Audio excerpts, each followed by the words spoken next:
Notification out झालेली आहे.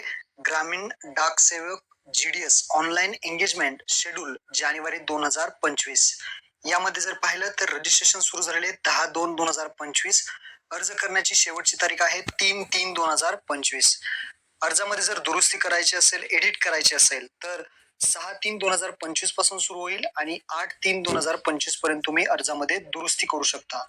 त्यानंतर पोस्ट कोणकोणत्या आहेत तर ब्रँच पोस्ट मास्टर आहे, दुसरी पोस्ट आहे असिस्टंट ब्रँच पोस्ट मास्टर आणि तिसरी पोस्ट आहे डाक सेवक. अशा प्रकारच्या या 3 पोस्ट राहणार आहेत.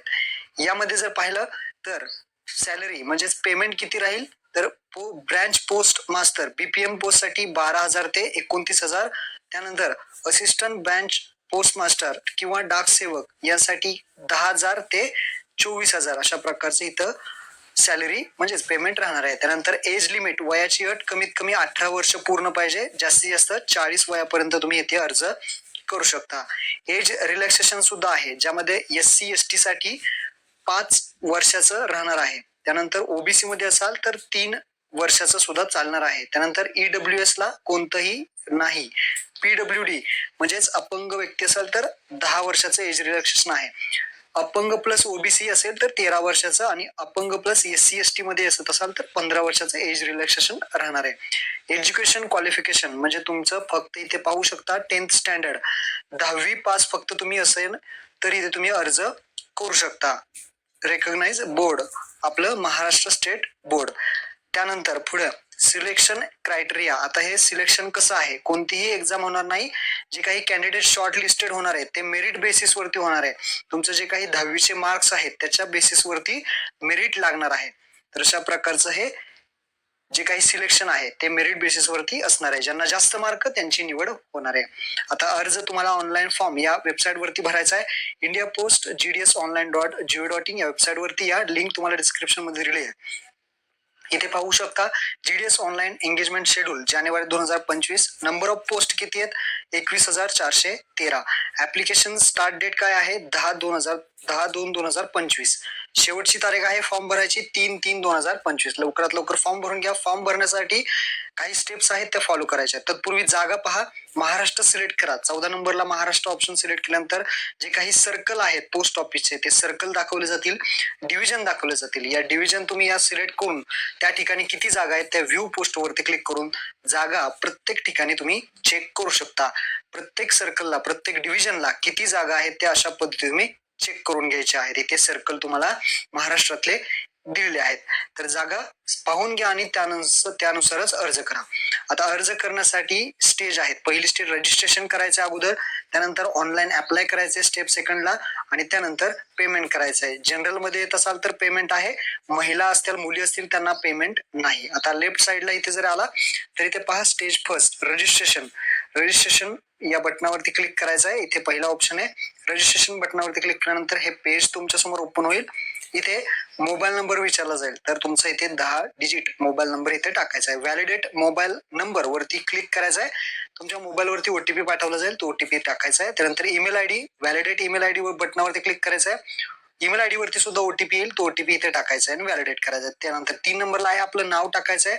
10वीच्या मार्कशीट वरती जसं नाव आहे तसंच नाव टाकायचं आहे. जसं की अगोदर आडनाव, त्यानंतर तुमचं नाव, त्यानंतर वडिलांचं नाव. अशा पद्धतीनेच जे काही स्पेलिंग आहे व्यवस्थित टाकायचे, नाव व्यवस्थित टाकायचं. नंतर फादर नेम मार्कशीट वरती जसं वडिलांचं नाव असेल तसं वडिलांचं नाव टाका. त्यानंतर डेट ऑफ बर्थ मार्कशीट वरती तुमच्या SSCच्या सर्टिफिकेट वर जशी डेट ऑफ बर्थ आहे तर तीच डेट ऑफ बर्थ टाका. त्यानंतर जेंडर मेल आहात का फिमेल आहात का जेंडर आहात ते सिलेक्ट करायचं आहे. त्यानंतर कम्युनिटी जसं तुम्ही UR मध्ये अनरिझर्व्ड, ओपन मध्ये असाल तर UR हे सिलेक्ट करा. अनरिझर्व्ड EWS, ओपन मध्ये EWS सर्टिफिकेट ज्यांच्याकडे आहे ते EWS इथे सरळ सिलेक्ट करू शकता. OBC कॅटेगरी मध्ये येत असाल तर OBC, SC मध्ये ST मध्ये ते करू शकतात. NT मध्ये येत असाल तर OBC सिलेक्ट करा. त्यानंतर इथे सर्कल सेकंडरी स्कूल पास कोणत्या सर्कल मधून 10वी पास तुम्ही झालेला आहे तर महाराष्ट्र सर्कल सिलेक्ट केलंय.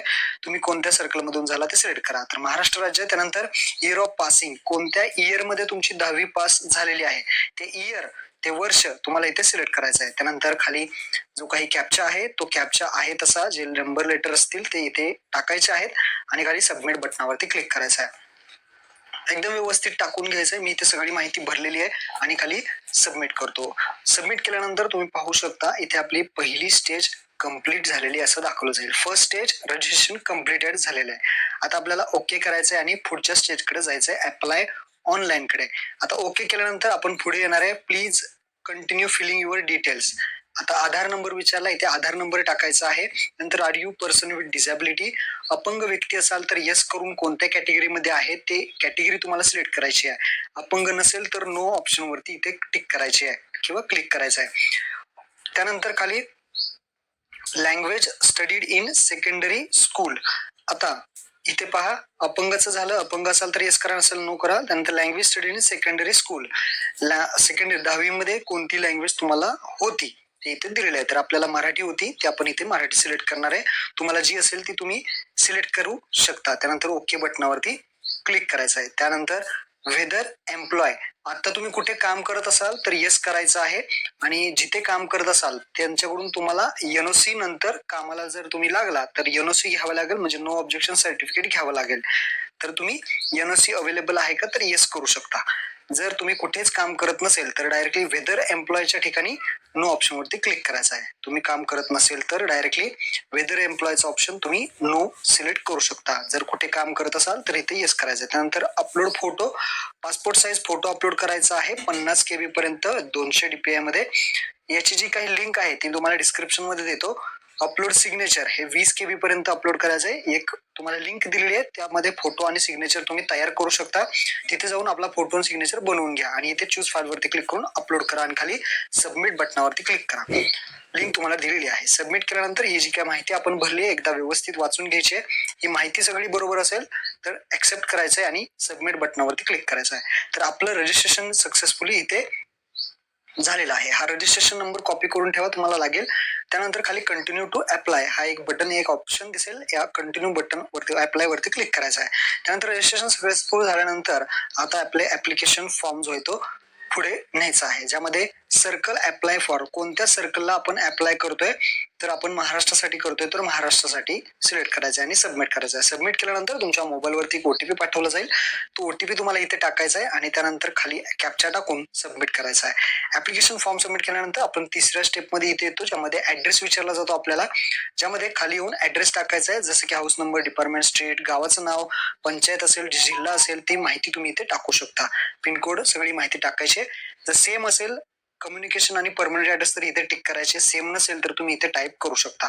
त्यानंतर क्वालिफिकेशन डिटेल्स, आता तुम्हाला बोर्ड विचारलं जाईल, तुमचं 10वीचं जे काही बोर्ड आहे ते तुम्हाला इथे विचारलं जाईल. इथे बोर्ड दिलेले आहेत, तर आपलं महाराष्ट्र स्टेट बोर्ड आहे तर मी इथे महाराष्ट्र स्टेट बोर्ड सिलेक्ट करतो.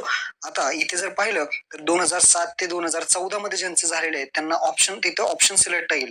तर महाराष्ट्र स्टेट बोर्ड 750 मार्क्स असेल, 600 मार्क्स असेल, ते तुमच्यानुसार तुमच्या मार्कशीटनुसार तुम्हाला सिलेक्ट करायचं आहे. त्यानंतर खाली मार्क्स हा ऑप्शन सिलेक्ट करायचा आहे आणि आपले मार्क्स टाकायचे आहेत. जसं की सायन्स, मॅथमॅटिक्स आणि सोशल सायन्स यामध्ये काही बदल करता येणार नाही. आपल्याला आता फर्स्ट लँग्वेज सिलेक्ट करायची आहे. आता सॉरी, आपल्याला सेकंड लँग्वेज सिलेक्ट करायची आहे. आता सेकंड लँग्वेज तुम्हाला कोणती होती मार्कशीट समोर घ्या. पहिले मराठी आहे का, हिंदी आहे का, दुसरं काय आहे, तिसरं काय आहे, असं ऑप्शन चेक करा. माझ्या मार्कशीट वरती सेकंड लँग्वेज हिंदी आहे, फर्स्ट लँग्वेज जर पाहिली तर मराठी आहे आणि थर्ड लँग्वेज जर पाहिली तर इंग्लिश आहे. तर तुमच्या मार्कशीट हातात घ्या, त्यामध्ये पहिला सब्जेक्ट कोणता आहे, दुसरा सब्जेक्ट कोणता आहे, तिसरा सब्जेक्ट कोणता आहे, त्यानुसार तुम्ही इथे निवडा. त्यानंतर पुढे सायन्सचे मार्क्स इथे टाका, 100 पैकी असतील. त्यानंतर हिंदीचे टाका, मॅथमॅटिक्सचे किती पैकी आहेत ते किती पैकी तुम्हाला पडलेले आहेत, मार्कशीट हातात घ्या आणि मार्क आपले टाका. त्यांचं मराठी असेल, इंग्लिश असेल, त्यानंतर सोशल सायन्स असेल, जे काही मार्क्स असतील तुम्हाला पडलेले तर ते मार्क्स तुम्हाला इथे टाकून घ्यायचे आहेत. आणि आता ही सगळी माहिती बरोबर आहे का एकदा चेक करायची आहे. CGPA स्कोर इथे एक ऑप्शन आहे. CGPA स्कोर जर टाकायचंच टाका, नाही हे नाही टाकलं तरी चालेल, मॅन्डेटरी नाही, सोडून द्या. आणि सगळे मार्क्स टाकून सेव्ह अँड कंटिन्यू बटनावरती क्लिक करा. सेव्ह अँड कंटिन्यू बटनावरती जसं तुम्ही क्लिक करा तर इथे पाहू शकता आपण पुढे आलेलो आहोत. इथे आपण ओके करूयात. सगळी माहिती बरोबर का एकदा चेक करून घ्यायचंय आणि ओके करायचं. ओके केल्यानंतर आता आपलं काम झालेलं आहे. आपल्याला फक्त आता प्रेफरन्सेस सिलेक्ट करायचे आहेत. तिथे माहिती चेक करून घ्या. थोडं खाली या, चूज युअर प्रेफरन्स हिअर. आता प्रेफरन्स आपल्याला कोणत्या ठिकाणी अप्लाय करायचं आहे, जसं की डिव्हिजन आहेत, या डिव्हिजन मध्ये तुम्हाला कुठे अप्लाय करायचं आहे ते डिव्हिजन तुम्ही इथे सिलेक्ट करायची आहे.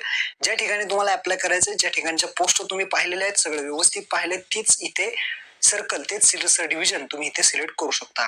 तर इथं आपण डिव्हिजन एखादी सिलेक्ट करूयात, ज्या ठिकाणी मला अप्लाय करायचं आहे. ती डिव्हिजन इथे सिलेक्ट केल्यानंतर आता तुम्हाला प्रेफरन्सेस विचारले, तुम्हाला प्रेफरन्स द्यायचा आहे. मी इथे 1 देतो, त्यानंतर मला इथे पाहिजे तर मी इथे 2 देतो, त्यानंतर मला इथे 3, इथे 4.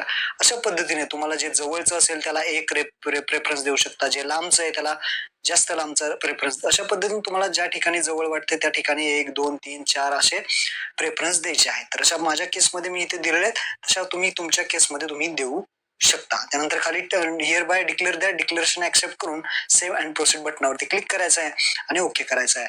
ओके केल्यानंतर डाटा सबमिटेड सक्सेसफुली, आपलं काम झालेलं आहे, आपला फॉर्म हा आता कम्प्लीट झालेला आहे. ओके केलं तर आता काही SC ST असतील, कॅटेगरीमध्ये महिला असतील, त्यांना पेमेंट करायची गरज नाही, डायरेक्टली त्यांना प्रिंट येईल. पण जर ओपन मध्ये येत असाल तर त्यांना इथे मेक पेमेंटचं ऑप्शन येईल. तर इथे 100 रुपयाचं पेमेंट जे ओपन कॅटेगरीमध्ये आहेत त्यांना करायचं आहे. तर इथं पेमेंट जे आहे ते ऑप्शन येईल, त्यामुळे QR कोड UPI ने पेमेंट करू शकता. तर इथे आपण 100चं पेमेंट करून घेऊयात.